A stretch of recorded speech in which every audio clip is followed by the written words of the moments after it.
This podcast is a member of the Voices of Wrestling Podcasting Network. Visit voicesofwrestling.com to hear the rest of our great podcasts, as well as show reviews, columns, opinions, and updates across the world of wrestling. Hello, everybody, and welcome to another edition of Wrestlenomics Radio. I'm Brandon Thurston, broadcasting on demand and live from Buffalo, New York, where today is Sunday, July 25th, 2021. And today on the program, we have another week of live events, live touring, TV ratings, and we have quarter hours this week. Quarter hours for not just Dynamite, not just NXT, but Raw as well. We had the first house show for WWE since March 2020. We have some information about YouTube views. We have some information about a New Year's Day pay-per-view for WWE in Atlanta. And next week, next Thursday, is the Q2 earnings call for World Wrestling Entertainment, Inc. We will preview that today on the program and more. But first,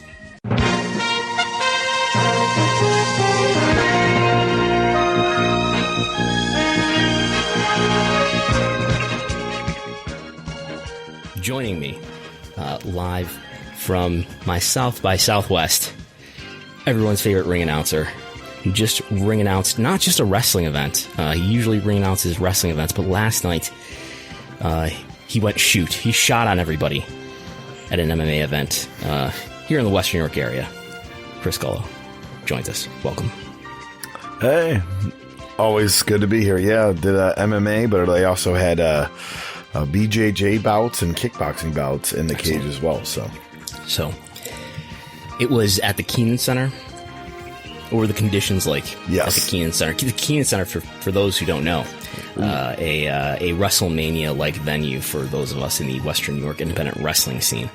Many of the biggest attendances ever drawn in independent wrestling in Western New York have been drawn at the Keenan Center. Would that be? Has there ever been a bigger draw at Riverworks at this point for an independent show? Well, I guess whatchamacallit, the Legends. That Legends thing. The Legends thing, right? The one where I was going to wrestle Virgil that for a minute. Was, I don't know. In Akron? No. They did another one. It had like Eric Bischoff and the Nasty Boys and stuff like that. It was a different one than the one we worked.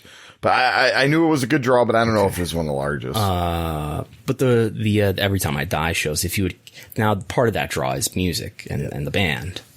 But if you would count that as a wrestling show, those drew probably more than a Keenan Center ever draw. I would say 1,000 is the Keenan Center-ish.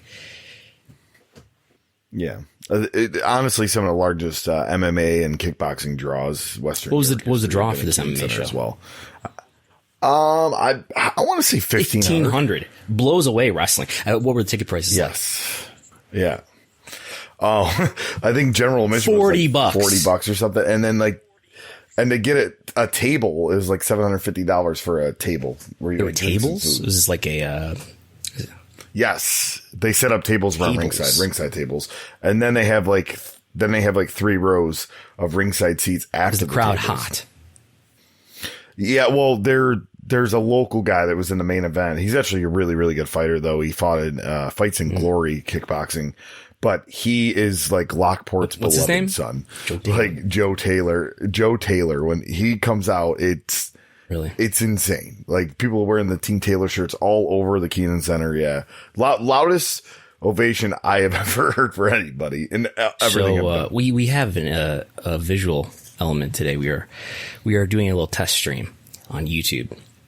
And if I pull out the calculator, which I now can do here, let's see. I did a stream yesterday, as people might know, with one Mookie, Chris Harrington, and we had some audio issues. I think we're doing better today, though, because I have been beating myself up over these audio issues, and now I think I might have things under control.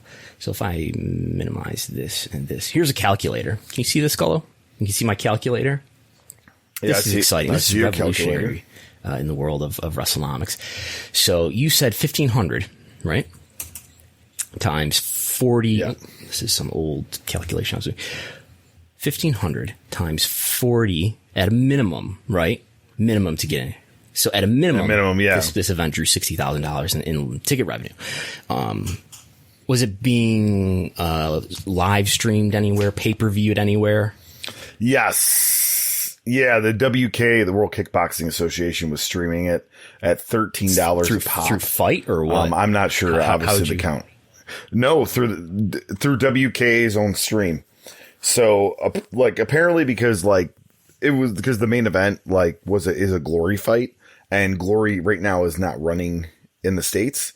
So, like, those fans from, like, Europe and all that, they want to see, a Glory fight because they're running elsewhere, whatever. But yeah, I guess I don't know much about the stream. I know WK was running it. I sat next to the guy that was like setting up the stream and everything, and I could see the pay-per-view stream where I was sitting. But there was no commentary as far as I know. So this sounds like a pretty good payday for Chris Gullo then. Let's just say MMA paydays. Let's just say MMA paydays are better than wrestling paydays. I'll leave it at that. Now, we have this ESW show coming up this coming Saturday. Which will be the first. Yeah, it's not the first indie show in the area since the pandemic, but it's one of the first. No. General admission is $20, I think, right? 20 pre-sale, 25 at the door. Why is wrestling so much cheaper than MMA? I think it's the cost that I think popularity, and I think it's the cost that the certain fan base would want to spend. Wrestling fans when are it comes cheap, is what you're saying here. Well, wrestling fans normally are wrestling fans, and that's why they go. I think a lot of people go to MMA fights. It might not be MMA fans. They're just there for a night out with their friends, and like, oh, yeah, there's gonna be fights in the cage. Like, I mean, because these MMA fights that I do, like, there's once in a while like a notable guy, but normally it's just locals, and it's packed, and people are into it. And I think it's just a night out with your friends. Oh yeah, let's go see the fights. Where like a night out with your friends to see local wrestling, I don't think that goes well if you're not. I think that kind of applies to, especially if you're talking about a show, an independent wrestling show, that's what I would call a local wrestling show that has a lot of local wrestlers on it, and you're encouraging your local wrestlers to sell tickets, which means a lot of their friends and family members come who are certainly not the type of people who would go to an independent wrestling event otherwise if their friend or family member was not on the show. And I think that kind of describes, they're just there for a night out and to hang out. And oh yeah, they're acquainted enough with wrestling and that they get into it and they have a good time and they, have some concessions. And, I don't know. I just know for my personal, when I like tell people in my day job, oh, I'm doing wrestling, there's a couple people that are interested in tickets. I said something about MMA and I've had a lot of people go, oh, where's this event? What's the information? Like it's not like I overhear these people talking about what the last UFC fight was or whatever. I just think I don't know if it's a generalized. Is it because wrestling's fake and dumb fake sport? I think people have. Well, I'm just talking about perception in a corner. Yeah, perception wise. But yeah, I mean, I've seen the crowds, and listen, I've seen some wrestling crowds that have been bigger than some of the MMA crowds, but not many. Mostly the MMA crowds are larger. And like, is there something wrestling could do to have less of that perception? Is there something that wrestling has done to enhance and preserve that perception that downstream, I may be leading with this question here, but that downstream affects everybody right down to the smallest indie? Yeah, I mean, I don't know. Like, I could say something, but then I won't really believe it because it's the old thinking, like, oh, when guys were just guys, and and the wrestling. But here's the thing: the old historians that like to tell you, oh, there are so many big gates in the territories. There were so many this and that. I've looked at a lot of territory results lately, locally and like in Albany and stuff like that. And these draws are not great. But this was the golden days for the packed houses. A decade. 40s, 50s, 60s. There was way off here. But there was like weekly wrestling at the Odd, which was at the old hockey where the Sabres used to play, and there was weekly wrestling at the Odd for a period in the the pre Vince era. Where I imagine they were drawing thousands on a weekly basis, even if they weren't filling that venue. Thousands. I don't know what I'm talking about though. That's my impression. That's what I was. But for the big markets, I kind of see that. But like all these like smaller markets, like I'm looking at the shows and like if somebody ran that town now, they would draw, you know. And then also too, some of these figures just don't make any sense. Like I saw a listing for a town that was like near Albany where the people that attended in 1952 was more than what the estimated population was. Well, it's a metro area, right? But, I mean, you have college football games, right? That when it's game day, the population triples or whatever. But yeah. I tend to believe that it's not all one or the other, but somewhere there's some truth to the notion that wrestling, in the mainstream wrestling, in its endeavor to capture this semi-mythical casual fan, has made itself more of a niche form of entertainment than it might be otherwise, to a degree. Not that if mainstream U.S. wrestling was way better, that indie wrestling would be booming and drawing thousands every weekend, but we would be doing a little bit better, I think, if big time TV wrestling had not made wrestling into the degree of a joke and an escapist. I got to be careful with my words here, but it had done a better job producing emotional and dramatic and long-term stories or something like that. But anyway, if U.S. wrestling was better, U.S. wrestling would be better. Indies would even be better, I guess is what I'm saying. A little bit. Not a massive difference, but some. I think it just takes a hot character and hot period. Business was up with Hulk Hogan. Business was up with Stone Cold and the Monday Night Wars. There's no indie wrestling as we know it today at those times. No, but like doing research for my other show, Rediscovering the Indies, and also This Day in Independent Wrestling History, the attendance numbers, now this is what they're reporting for those like indie feds in like New Jersey and North Carolina and all that during that 1997 to like 2000 period, pretty good. They dip in 2001. But you're talking 500 plus in like a small town in New Jersey. I think part of it is the mystery of wrestling inevitably eroding away, and I don't think that's anybody's fault that happened. But I think if the product took itself a little bit more seriously, I think we would all be better off than we are today. But you know, it's another thing to blame Vince McMahon about, I guess. All right, what do you want to talk about, Gullo? Well, let's get into it and start with Monday Night Raw. We're going to break down some TV ratings and live events. And like you said, Brandon, you have quarter hours for Monday Night Raw. This Monday Night Raw, after Money in the Bank here. And it was the first Monday Night Raw with fans. We saw John Cena on the show. We saw Keith Lee return on the show, as well as Karrion Kross had a controversial debut. Do you have ratings in front of you? You're about to surprise me. Oh, and Goldberg was back. Do you happen to have ratings in front of you? I do not. With ratings. No, you have not. I was leading into you. We have, I can pull up the quarter hours here. This is from my tweet earlier this week, where we have that. And if I pull up we can pull out the spreadsheet here in the meantime as well.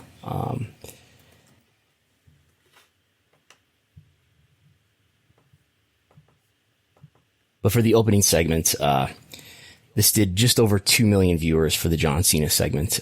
There's a couple other quarters this would be the fourth and fifth quarter. Remember, this is a 3-hour show. This is the first time I've ever really seen quarter hours for Raw, at least in many, many years. The Observer used to have quarter hours way back in the day. And I think Wade Keller has put out a minute by minute for at least one episode in the last 5 years or so. But this gives you an idea of how the show went. I thought it was pretty consistent. It's not as if people tuned in. People knew Cena was going to be there, right? That was advertised, at least on social media ahead of time, that Cena was going to be on Raw. He didn't really do anything except for appear and talk to Matt Riddle for a minute. I think it was pretty blatantly it was just there to help the rating. But it's not as if everybody tuned in, saw their John Cena, and tuned out. It held up pretty well for the rest of the program. Not a ton of drop off. I don't think there's a ton to unpack here as far as the quarters go, but it's definitely interesting to see them and see how, at least in this show, if you were ever going to expect there to be a big tune out, it might be this one. If you're just checking out Raw for the first time in a long time, I mean, this rating was up. If you're just checking out Raw for the first time in a long time, you might be quick to tune out. But that's not what happened. It seems as if, I mean, this is not what Nielsen is telling us. Nielsen is not telling us about unique viewers and whether or not they watched the whole show, but the data here, the trend suggests that a lot of people watched the whole show or watched a lot of the show. It was the first Monday Night Raw I watched that was like a lot longer than maybe the last segment. You watched the entire Monday Night Raw, Chris Gullo. I watched from like 9 to 11. So you watched the last 2 hours. You did not see John Cena. I did not. I should be pulling this up if this will load. While I'm running Zoom, I'm running OBS, and I'm doing a live stream here. So if we blow this up, this is the most recent episode and last week's episode. That's probably too big. There we go. So now you should be able to see that, Gullo. Yep. So yeah, it looks like, overall we little under 2 million, which that's where, you kind of gauged your, do you remember my prediction? Your prediction there. But yeah, like it was right under 1.90, right, if I remember correctly. All right. So yeah, so this did at 1.923, and in that 18 to 49, it looks like a 0.57 from that chart. Yes. Yeah. Try to read it there. So yeah, I mean, this was expected. Let's see how it holds up, but a nice rating for them back with fans. It was about, I did a video earlier this week talking about the ratings because people went out of their minds when they saw the Dynamite rating, which was a good rating. It's not massive, but a good rating, which we'll talk about in a bit. But it went over 20, about a 20% bump, and that's about what I expected it to do. Smackdown did similar. We already talked about that last week based on the overnight, which was pretty accurate to what the usual differences are between the overnight and the final. But so here we have everything, and I think you should be able to see this pretty well. How's that? It's definitely better. But all right, here, yeah. So it's a little harder for me to read. So which one next? All right. So next we wanted to kind of talk about the attendance figures in Dallas for Monday Night Raw. The Dallas for last week's so this most recent Monday did 9,189, which is a virtual sellout. WrestleTix had 215 tickets not distributed.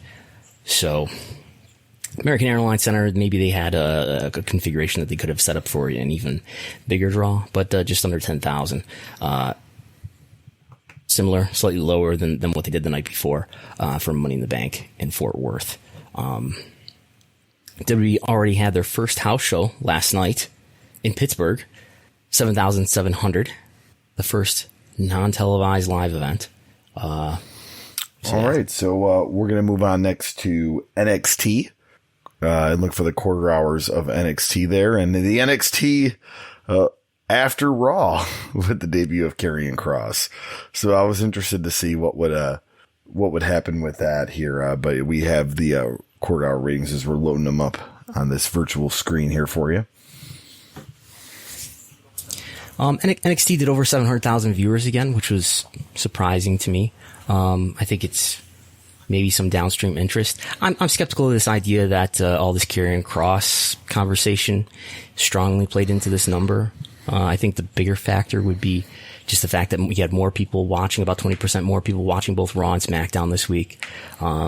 maybe the Karrion Kross thing matters a little bit, but not as much as the fact that just more people were watching WWE this week and maybe decided to watch NXT this week. Now, granted, it's not even up from last week by that much.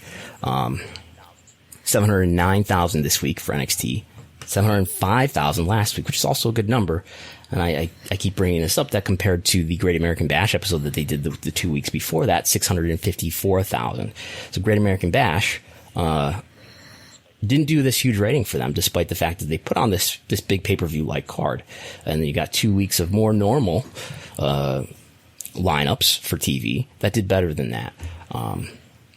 So that was fine. The quarter hours, I hesitate to ever draw these huge conclusions from quarter hours. But if we bring up the quarter hour, the line chart for the quarter hours is here. The peak is at the overrun.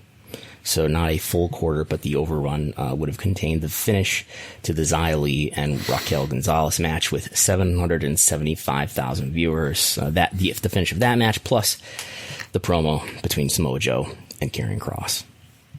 All right. Moving on, you already talked about earlier, but AEW Dynamite and their rating this week, as they continue to have some solid showings in the ratings. 1.148 million viewers. I talked about this a bit in the video earlier this week, and we talked about it at length with Mookie yesterday as we record this. It was Saturday. AEW did really well. No NBA competition like there was the week prior. So, and the rating was up a bit. In those 4 weeks where there was no, where they were not in their normal time slot and they were preempted to Friday and then on 1 week to Saturday, I had been wondering whether there was some habitual viewing that maybe had been broken that wouldn't resume right away when they went back to their Wednesday time slot. But nonetheless, on the Wednesday time slot, the first 2 weeks, they did over 800,000 viewers, and at least on one of those occasions, they were going against NBA playoffs. I almost wonder if maybe there was some broken habitual viewing, but that at the same time, interest has increased slightly in Dynamite to the point where maybe you're getting some people back into the habit of viewing, and lo and behold, just putting on a good product, and that actually encourages people to watch a show. I know that's a dumb idea, and people shouldn't take that idea too seriously, that a good show would actually have economic returns that are desirable. But that seems to be what's happening here for AEW. I watched Dynamite as well. And, overall, a really good show.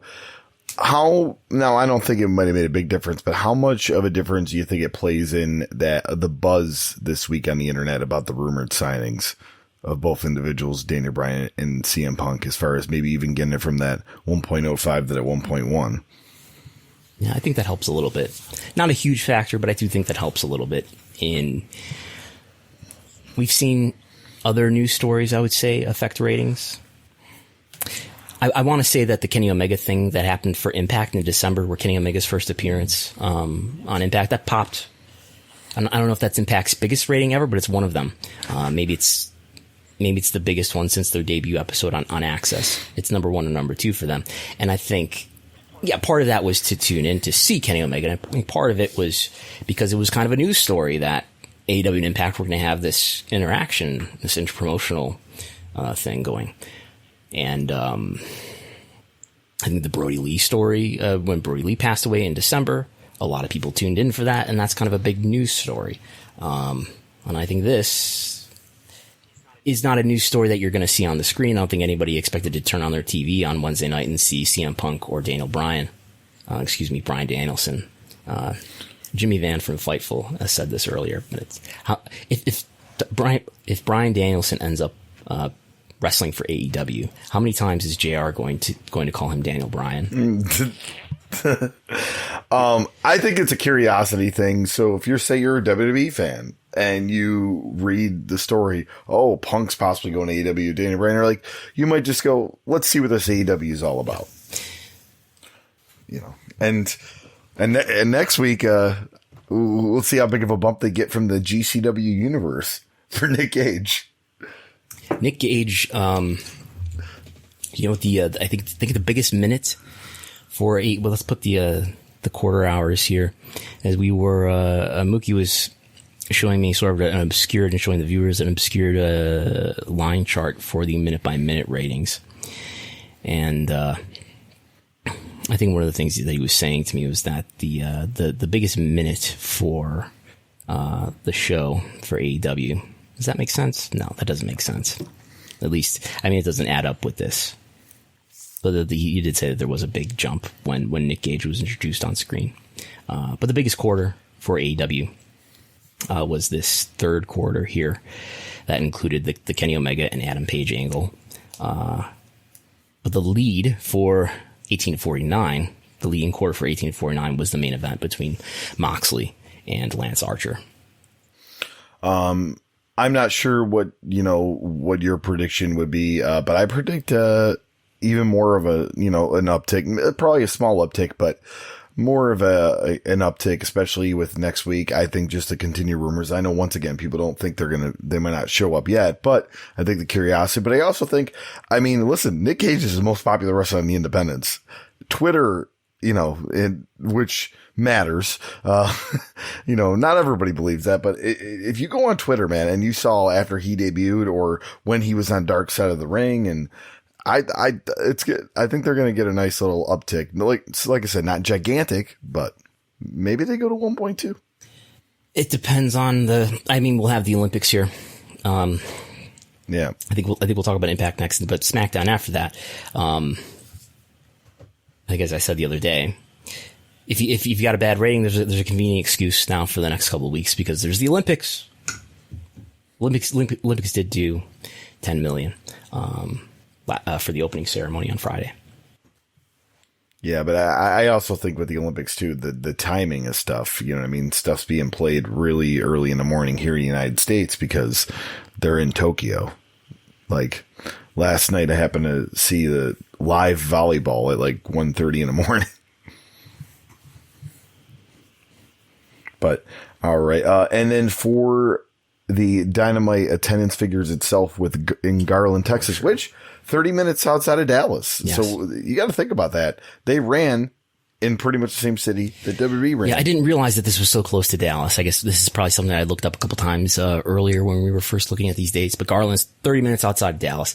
5,688. How many days after? 2 days after WWE was in American Airlines Arena, right? In Dallas with over 9,000.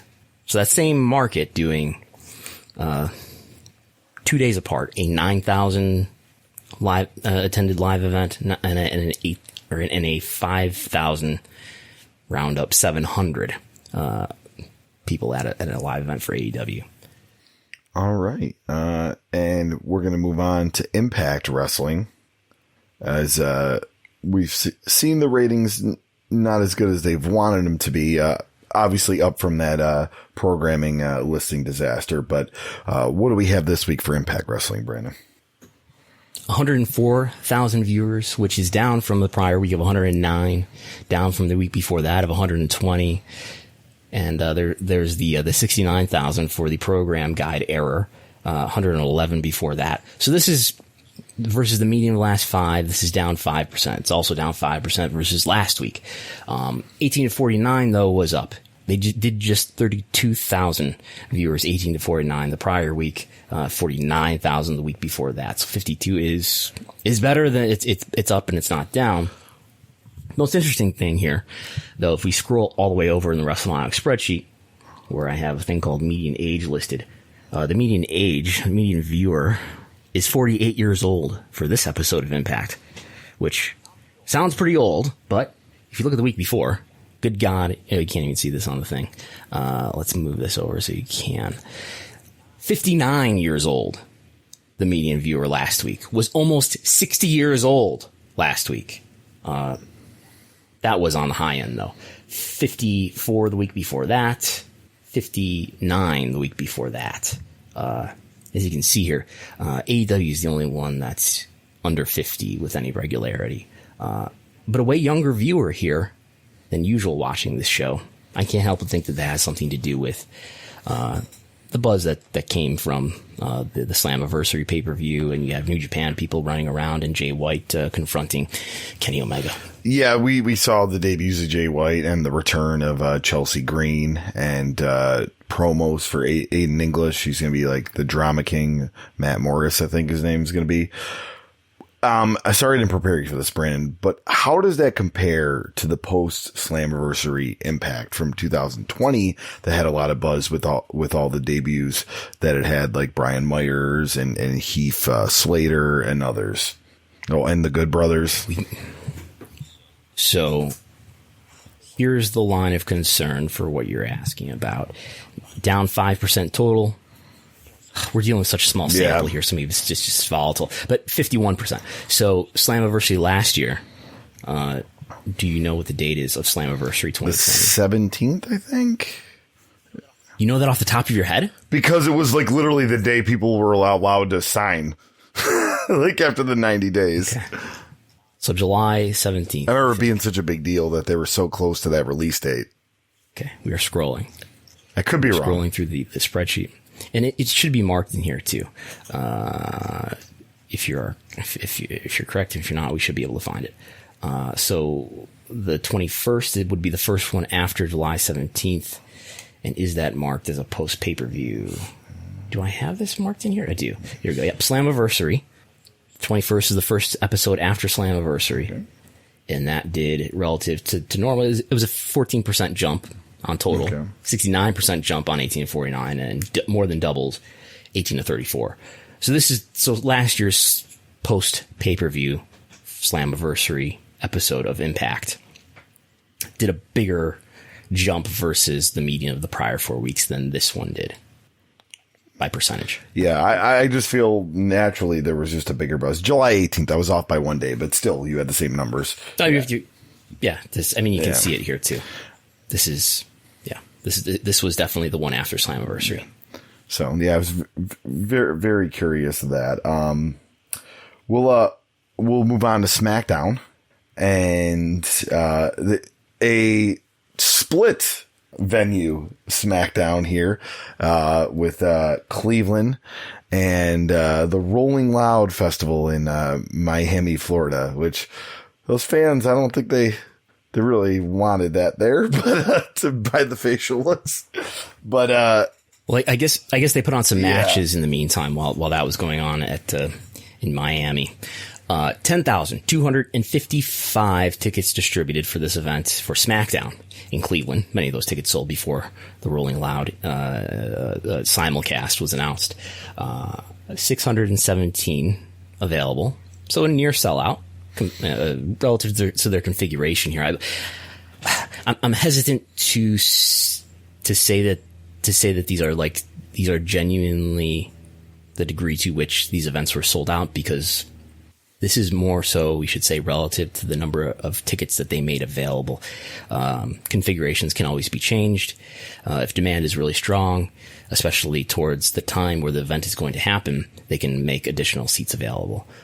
These earlier events, though, like Money in the Bank, the first Smackdown, the Cedar Park, Texas Dynamite, those I would absolutely call sellouts. But anyway, over 10,000 in Cleveland, which is pretty good, I would say, relative to pre-pandemic. And what was the overnight rating, if you have that? We have some confusion and controversy with sources here about what the fast affiliate rating is. We will get the final tomorrow afternoon. We may even have it by the time a lot of the people who listen to this podcast are listening to it. But we have the number reported by TV series Finale is 2.15 million for not for a fast affiliate, but for a it comes out to, my prediction is 2.15. But Spoiler TV reports something a little bit lower. If it'll load. They report for hour 1 of Smackdown 1.992 million, and for hour 2, 2.026 million. If you If you average those two numbers and then multiply that by the usual difference between the fast affiliate and the final, you get a slightly lower number of, I think it's something like 2.012 million. 2.12 million. 2.12 and 2.16 is the difference that we're having here. The point of this is, this is about in the middle between what last week did for the first show back on the road and what the weeks before going back on the road did in the Thunderdome.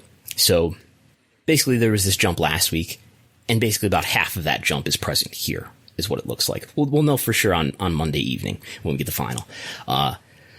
As you might be able to see here, the Tokyo Olympics on NBC, the fast affiliate rating for that, for these are 3 hours of Tokyo Olympics opening ceremonies and whatnot. 10.9 million viewers is the fast affiliate measurement for 8 o'clock. 10.6 million at 9 and 9.8 million at 11. So that's probably going to end up being a little bit higher when the finals come out. So, yeah, anything I would say that's over 4 million, over 5 million is pretty big. And that's, the Olympics will be here as a convenient excuse if you got a bad rating. But so there's going to be whatever number we get Monday night, and then there's going to be the Raw rating that we'll get probably Tuesday night. And those will be the numbers that WWE executives will walk into the earnings call with. I guess like an NXT number as well, but they never talk about NXT ratings. But I think they'll be able to spin a narrative that we're back on the road and we sold out this one and that one, and SummerSlam is doing really well. And our ratings are up by X percent. I think that's definitely going to be the narrative that's spun. I am though curious what the Raw rating is going to be like. I think we could have a pretty normal Raw rating. We don't have, I think this episode of Smackdown that just happened on Friday night was benefited by the fact that you had John Cena appearing on Smackdown for the first time in who knows how long, right? Even though he did appear on Raw, but he's appearing on Smackdown. The notion is that he's going to have this confrontation with Roman Reigns that you got teased, on the pay-per-view for. What's the attraction here for Raw? I guess we'll have Goldberg, but, I think Goldberg's been quite spent. There's not a ton of novelty there, and maybe they'll announce something huge Monday morning, but that remains to be seen. Yeah, maybe like Shane McMahon comes back or something like that. Anything they could do to he's the best. He's the best wrestler in the world. He proved it in Saudi Arabia. Prediction. Let's do a prediction. Yeah, okay. For we kind of know what the SmackDown rating is going to be. It's going to be just over 2 million. It's going to be about, let me look at that again. It's going to be about 1.15 million or so. Raw, 1.9 million last week. Let's say what's the average of these two numbers? So the last Thunderdome and the first Raw on the road, the average of those two numbers would be about 1.7.5. That would be tough to spin. Remember that's not the all-time low. The all-time low was the week before that with 1.472. I think 1.75 will be what I predict. 1.75. I think they're going to take a little bit more of a dip to normal. I'm going to go 1.6. Oh my God. Yeah. Because the Olympics. The Olympics. And the convenience store is open 24/7 now too. Yep, exactly. Yes. We're gonna go into some live event highlights as far as ticket sales and whatnot. We'll start with the Arthur Ashe Stadium that will be for AEW on September 22nd. Doing very, very, very well. Very well. Yes, and these numbers from WrestleTix, who is tracking Ticketmaster and other outlets by using dot counting software. I think I have these highlighted still. There we go. So we have in Flushing, which is a way of saying Queens, I guess, at Arthur Ashe Stadium. Tickets out at the moment, 16,710. If you want to compare that to Madison Square Garden, with its higher ticket prices and with its requirement of showing proof of vaccination, 8,621 So nearly double what Madison Square Garden is doing is what AEW is doing at Arthur Ashe at the moment, with lower ticket prices and, as far as I know, no requirement to show you that you're vaccinated. That is going to be continues to be a little bit more each day. It will be the most attended event in AEW history, more so than Double or Nothing 2019, more so than the first Dynamite in Washington. Yeah. All right, and moving on to the first Super Show, aka house show for WWE, was this past Saturday night as we record last night in Pittsburgh, Pennsylvania. And where were we at on ticket sales last reported on that one?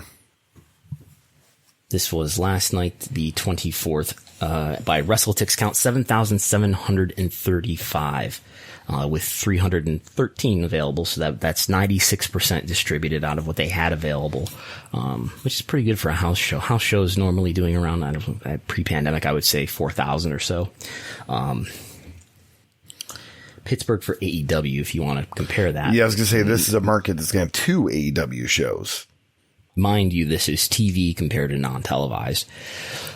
So this is complicated because we have a combo package here offered for both events. But there's Rampage and there's Dynamite. So Dynamite is first on the 11th of August.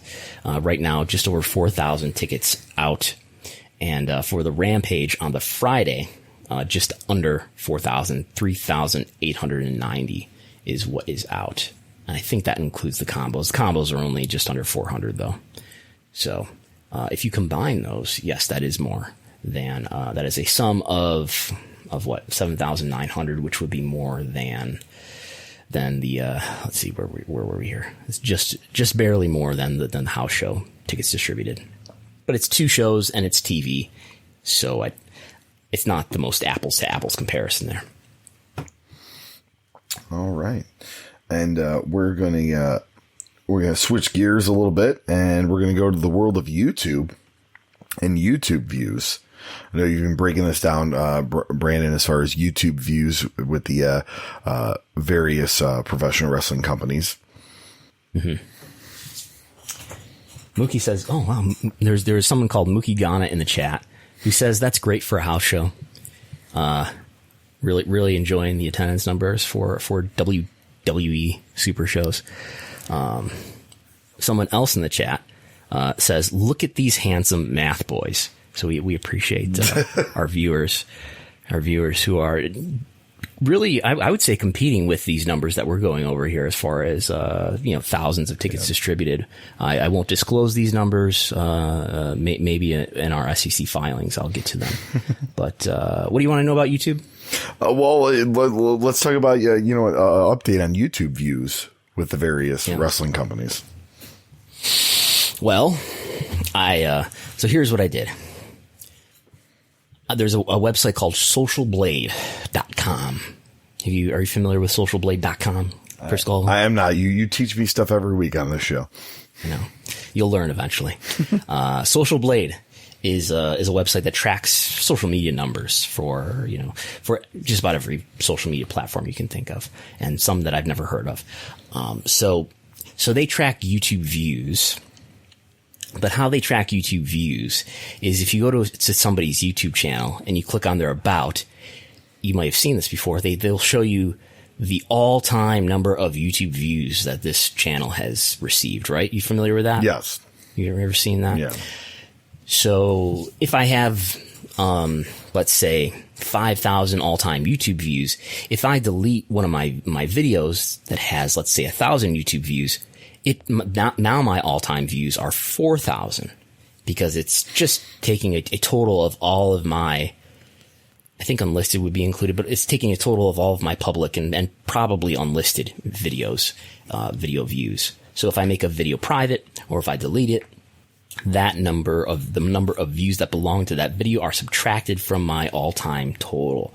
So that's the complication here that we're dealing with when the Social Blade numbers may not be exactly what they seem to be. That said, I am a subscriber to Social Blade, which is like a $10 a month, the silver tier. So now I can see not just monthly data, not just weekly data. on Social Blade, but I can see daily data. And it goes back about 3 years. So we have at least 2 whole years. We have the entire year of 2019 here, entire year of 2020 here. And the first 6 months now are past for 2021. So what I've done, this deleted and made private video issue really affects NWA because they made everything private at one point, I think. And this really affects MLW because they made a lot private because I think they were trying to do media deals. So what I've done, and this affects probably everybody to some degree because everybody's taking a video down for one reason or another, probably. So what I've tried to do here is take the daily data. I scraped it with Python. And I said, all right, any day that has a negative number, because they will actually register a negative number on the day that you make more of your views private or deleted than you had views that day, you'll have a negative view count for that day. So I said any day that's negative, or any day that I think is like only 25% of what the normal would be. I don't know how I formulated this, but any day that's, 75% lower than what you would normally do. Let's replace that with the median. So replacing negative numbers and really unusually low numbers for your channel with a median of like the surrounding days. I think I did something like the surrounding 5 or 10 days.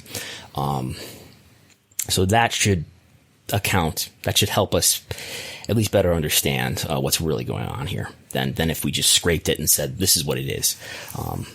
Because then we would have a lot of numbers that would be lower than they should be. So anyway, what we find is in 2019, Impact Wrestling. Let's not talk about WWE yet. WWE's way ahead of everybody. We'll talk about just how far ahead WWE is on everybody. But Impact Wrestling in 2019, over 470 million video views. AEW had only launched early that year and had not been producing weekly content for all of that year. So AEW is way behind. But what you're seeing this right now, so this maybe this isn't a suspenseful question to ask you, but maybe it will test your knowledge of your ability to read charts, Chris Gullo. What is the number 2 YouTube channel for wrestling? At least among these wrestling channels that I looked at in 2019 and 2020 for that matter. Impact. Number 2, besides WWE. Besides WWE and besides Impact. So I guess number 3. Beyond Wrestling. Beyond Wrestling. Full disclosure, I've wrestled for Beyond Wrestling a number of times. So Brandon Thurston equals YouTube views. Okay. It's probably not me. It's probably that intergender wrestling and some of those, how do I say, spectacular thumbnails that they use from time to time. And who knows where this, it's always been, speculated that, Beyond and Limitless do really, really well. And they push intergender wrestling pretty hard, at least on their YouTube channels. It may be the case that there's a lot of international YouTube traffic happening there, maybe most especially in certain countries where certain kinds of adult content is restricted. Speculation only on our part. So Beyond in I think it's remarkable though. There's a number of ways to read this and say what's going on here. But in 2020, Beyond Wrestling had more YouTube views than AEW, even though AEW was had a full year of being on TNT that year. In 2020, but Beyond had more YouTube views. Yeah, I think one of the, we talked about this last time. We talked about YouTube was the way, Impact markets their YouTube, where as Impact is going on, and they have the luxury to do this with a taped show, but as Impact is going on, they're putting stuff out on Twitter with the YouTube clips. So if someone's not watching live or they just want to check that and all that. And I think Beyond, it's just you said the product as far as, who it's appealing to, but also I think when it comes to social media, I've said this before on the show, AEW does Instagram really well. Like they do Instagram very, very well. And like you can see Instagram live videos throughout as Dynamite goes on. I feel like they should apply that approach to YouTube as well. And I think that you would see these YouTube numbers grow if people like, oh, hey, I just got home to work at 9:00. Oh, I can catch that segment on YouTube real quick as of, Instagram Live. So Impact did better than AEW in 2020, also despite the fact that Impact is on Access, a TV channel that's in far fewer homes. Now, granted, they're in India. They have TV in India, and AEW does not have TV in India, beyond Fight, of course. But I think a big factor here that, in the mind of the wrestling fan, I think Impact is well below where AEW is at, in terms of profile, in terms of, I guess, mind share. But I think a huge factor of what's happening here is the video library and it's the backlog. One thing that I guess I wish I could scrape and find out, but I can't do it easily, is how many minutes or hours of video does Impact have on their channel compared to, say, AEW? I would bet it's multiples. Yeah. And on top of that, they've got, video with matches and other segments, including some of the biggest stars in wrestling over the last couple decades. It's a company that's existed since 2002. It's almost 20 years. So there's that. And I think it's really an under talked about issue, how much more important a legacy is today than it was, when we were kids. I think that's going to be one of the biggest reasons why WWE has more security here. I think we're on the verge of a time where, for new content, I really think AEW is going to start to compete closely with Raw and SmackDown for viewership in the next maybe months, but next couple of years. But WWE is going to have so much media in their archives and so much brand recognition, yes, but I don't think they're going to have so much intellectual property by the way of trademarks and video library that's going to really protect them. And nostalgia and being able to go back into a media library and on a streaming service is kind of a big deal in a way that all we had was Blockbuster back in the day. And I think it's really going to fortify WWE if and probably when their core content, their new content, continues to decline and becomes even less ahead of AEW. All right. And you wanted to look at WWE's YouTube views as well. Okay. The YouTube. Okay, take this one away. There's that one. So let's talk about the last 6 months. In the last 6 months, there have been about 7 billion YouTube views on WWE's channel. 7 billion. If you take all these promotions that I'm about to list, AEW, Impact, Beyond Wrestling, Limitless Wrestling, New Japan Pro Wrestling, both the English channel and the Japanese channel, Ring of Honor, Stardom, MLW, NWA, add them all up. January to June. Add them all up. And what you get is about 500 million for January to June for all of those companies that I just listed. Compare that to WWE. 7 billion. It's 14 times the difference. Yeah. 14 times.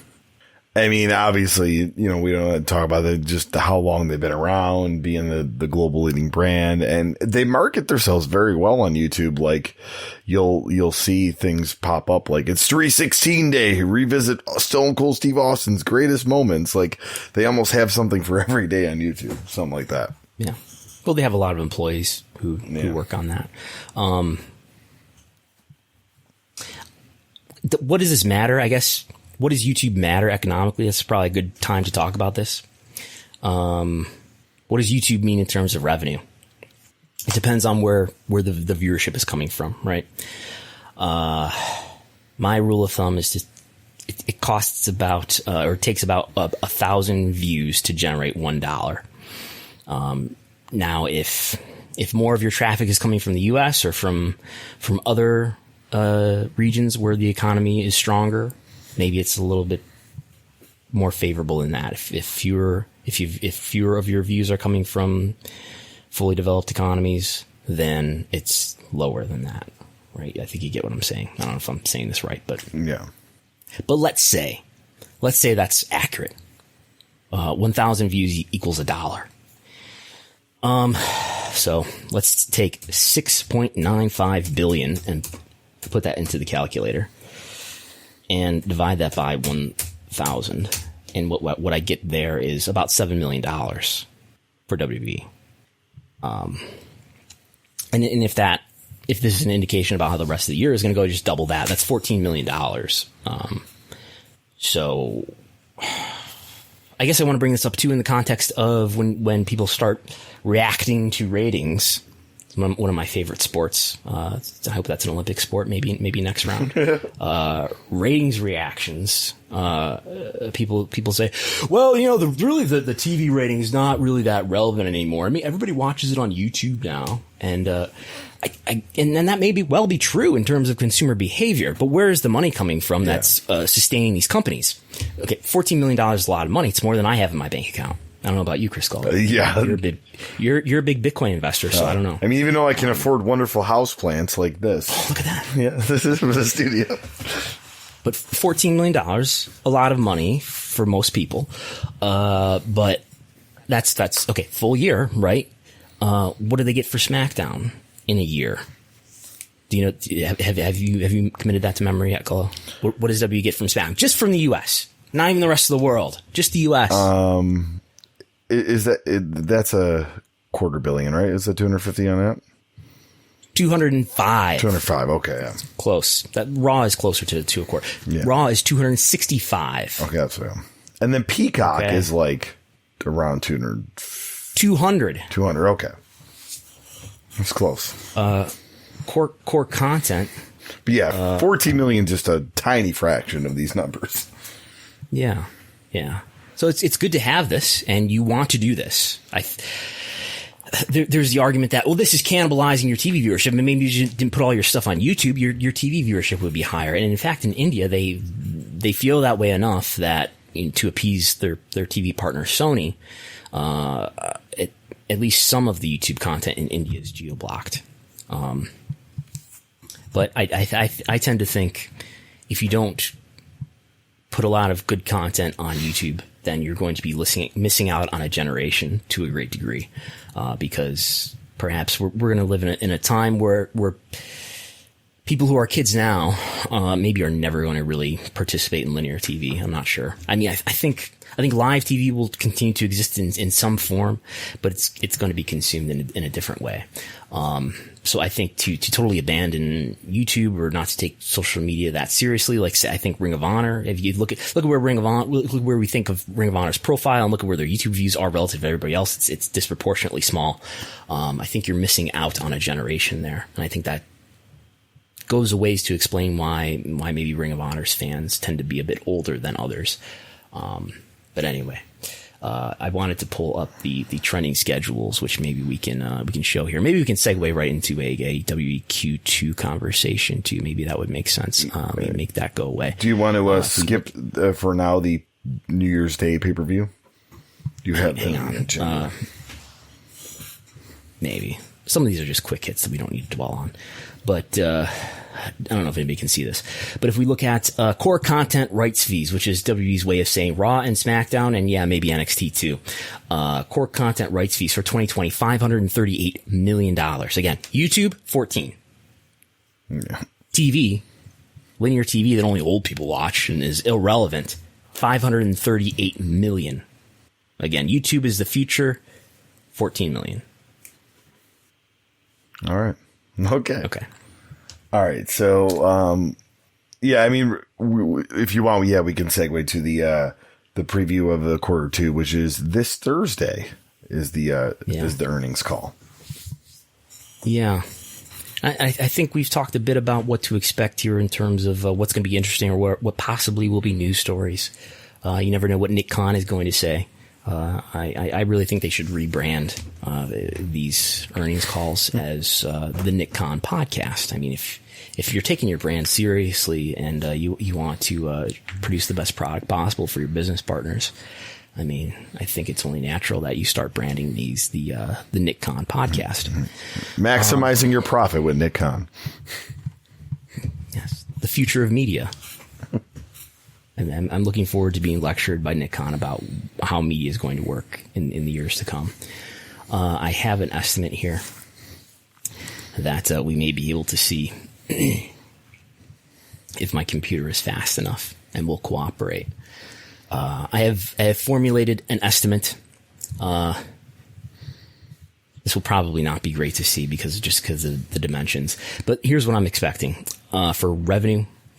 Revenue is usually relatively easy to predict because there's so much public information that allows us to deduce what the revenue is going to be. So my prediction for revenue is $264 million, which would be almost exactly equal to what they did in Q1, apparently.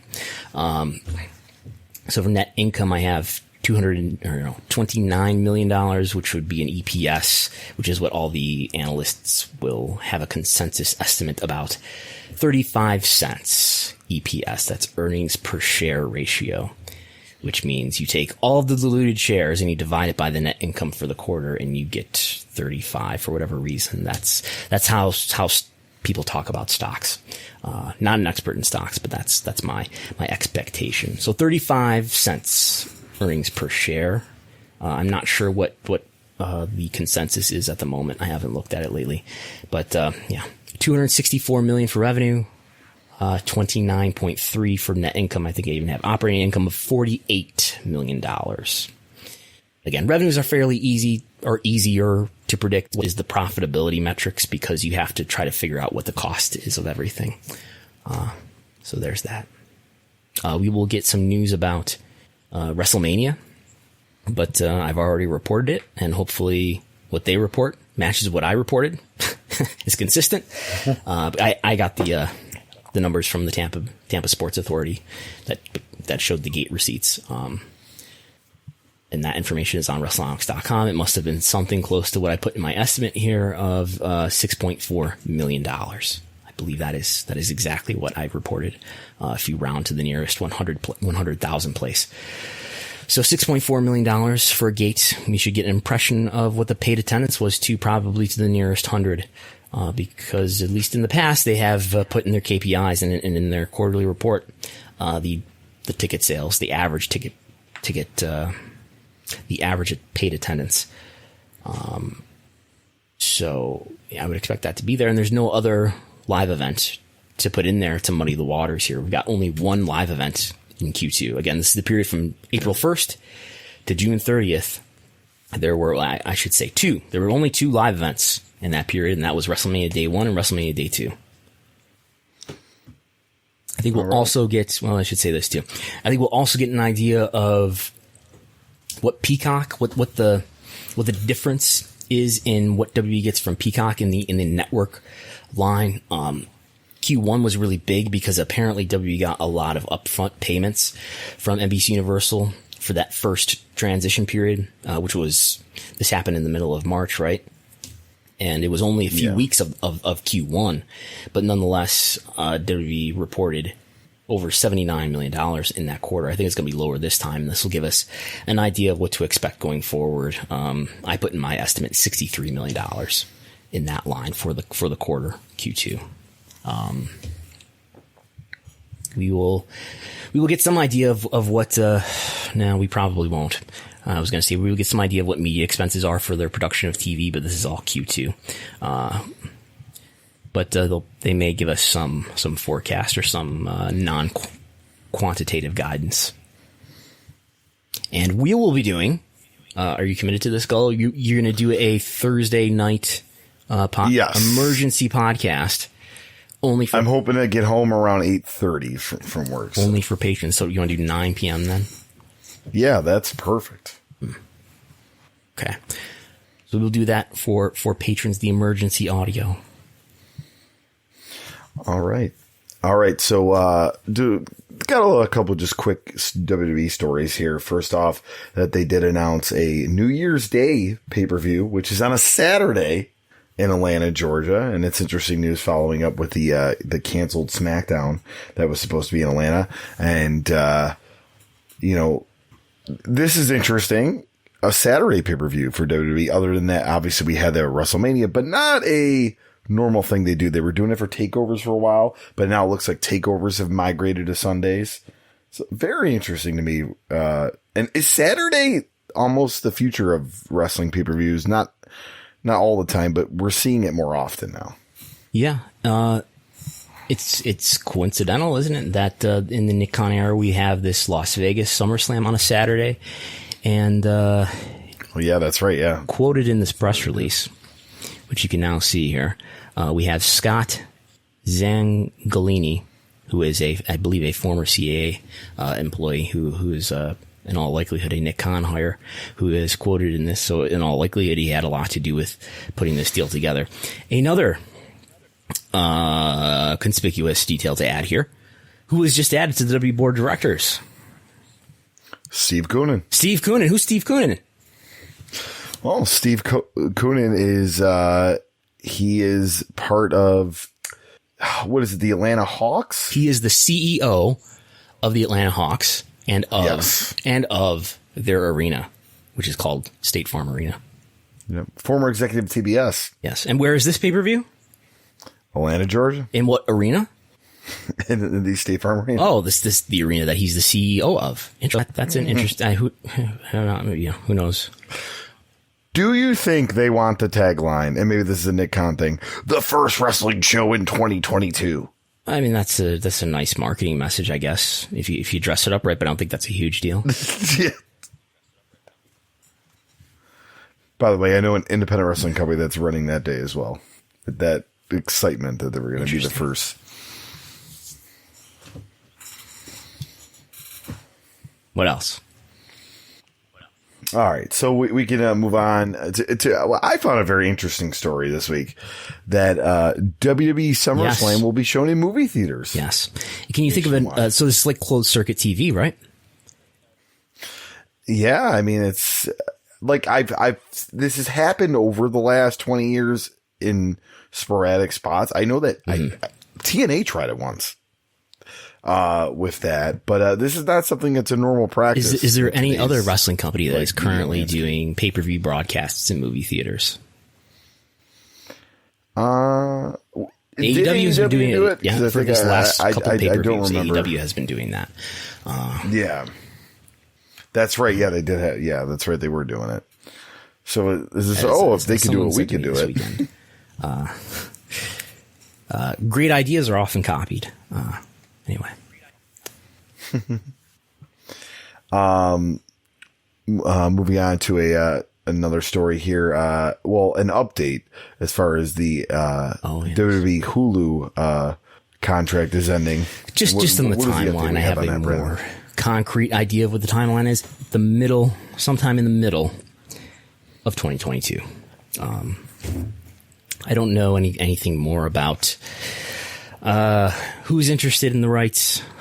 Just to sort of repeat what I speculated on last week, that Hulu obviously still holds the rights on the current term.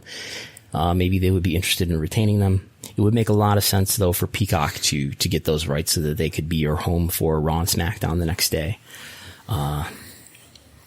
Or maybe the Raw rights go to Peacock, and maybe the SmackDown rights go to something that Fox owns, like Tubi, which now I'm recalling our exciting discussion of Tubi last week. Or maybe there's big interest from tech companies like Amazon, but that remains to be seen. I'm cautiously skeptical about that. I wanted to just throw this in here. You did not have it on the agenda, but I know you did share something about it. But the WWE TikTok partnership with the ring announcer audition contest that they are doing. I have not 100% decided if I'm going to submit it because. No, they might go, oh no, you're spoiled. They know you're part of Wrestlenomics, and Wrestlenomics is, as you speculated, Wrestlenomics is probably on some list. You know, they'll probably put your resume right in the shredder. Well, that's the thing, like the contest details, because I looked into it and it's not very detailed. Like on the press release, they go, hey, check out this video from Big E for more details. And he just is like, hey, you want to be the next ring announcer? Yes. Make a TikTok. And that's it. I will add. There's no, like, you have to kind of play around and see what you do, but like, I have no idea what the deadline is or anything like that. I would add, for TikTok, I did look at, I scraped Social Blade for some TikTok information this week, and I found, WWE has, I should really find the numbers here. I think I can find them. But anyway, WWE has a lot more TikTok followers than AEW, and here we go. I'll put it on the screen, and I think you should be able to see that. There. If we make this Atlanta thing go away. There we go. So maybe you can see this partially. This is not great. Here we go. I make this, come on. There we go. That's better. So basically WWE has basically the same number of TikTok followers as it has Twitter followers. About 11.5 million each. AEW, though, has a fraction of the TikTok followers as they do Twitter followers. So despite TikTok being this newer social media platform, AEW is further behind on TikTok relative to where they're at on Twitter. And this probably just comes down to the frequency with which AEW has put content on TikTok, at least over the last few months here. We know that in January, AEW posted 2 videos. Following month 3, following month 5, April 0, May 0, in June though 9. Meanwhile, over those same months, the WWE TikTok account posted in January 101 again to AEW's 2, 94 to AEW's 3 in February, 86 to AEW's 5 in March, 106 to AEW's 0 in April, 90 to AEW's 0 in May, and then in June 68. So WWE really leveling off in June with 68 to AEW's 9. But in this month, as of July 21st is when I pulled this data, AEW is outpacing WWE in TikTok posts now with 54 to 51. So somebody at AEW has woken up and been told to post to TikTok more, apparently. Coinciding, I'm sure, completely coincidentally and unrelatedly with when I tweeted about this sort of discrepancy. All right. We'll move on to travel restriction updates, yes. Starting with Canada. Here's the Canada thing. The government of Canada intends to, on August 9th, ease Canada's border measures for fully vaccinated American citizens and permanent residents. And then on September 7th, they will ease Canada's border measures for all fully vaxxed, so not just American citizens, but for all travelers. So it sounds like this would apply to us as American citizens and being fully vaccinated people. We'll be able to go to Canada for non-essential travel on August 9th and afterward. Yeah, I mean, as far as obviously you and I, just on a personal level, we both have, done bookings in Canada, and that's a great thing. As Canada returns to normal, obviously live events over there are starting to open up, on independent wrestling level as well as sporting events. Currently, the Blue Jays have left Buffalo. We missed them already. But when they return to the Rogers Center, which is this week, they're allowed 15,000 out of a 50,000 seat capacity. So you're looking at 33% right now in Ontario as far as capacity restrictions. So, I mean, obviously, I'm sure WWE is clamoring to go up there as well as Canada does, but probably won't see that for a little bit here. Just to kind of tie in that with COVID tests and everything, the NFL put out a policy this week that if they have to forfeit, are we going to talk about games, that wide receiver for the Bills? Is that what we're bringing up here? I don't want to go into that detail. I just want to Cole Beasley. But no, I just want to. So you have a company that's taking a very public sports entity taking a strong stance on they want their players to be vaccinated, doing it in a backwards way, but they're doing it. We haven't really heard that with wrestling, with any of the companies, like where they want to make sure that all their talent are vaccinated. Yeah. What's the NFL's reason for wanting everyone vaccinated? How do they justify it? Well, so the way that they were justifying it was they do not want to reschedule games because of COVID outbreaks. So if the COVID outbreak is caused by an unvaccinated player, that game is forfeited, and both teams do not get paid. And what Cole, we're off of wrestling here, and Cole Beasley is basically saying, cut me. I don't care. I'm not getting vaccinated. He's very strong against getting vaccinated, and a Bills player that was previously against the vaccine said, "Hey man, I don't want to lose games because of this. Like, I'm going to get it." And Cole Beasley's like, "Nope, not for me." Like, I don't see WWE doing this. I don't know, unless there's pressure from outside. I mean, I could see them. I don't know. Does Saudi Arabia require you to have a vaccine to get into the country? All right. Well, if you want to do the Saudi Arabia show and get paid for it, get vaccinated. But if not, I get that might give talents reason not to get vaccinated. Yeah. I don't see a Vince McMahon run company putting pressure on people to get vaccinated. I guess I don't see that happening. That's just the way that the political wind blows there. Yeah. But all right, and with that, any final wrestling business news before we wrap it up here?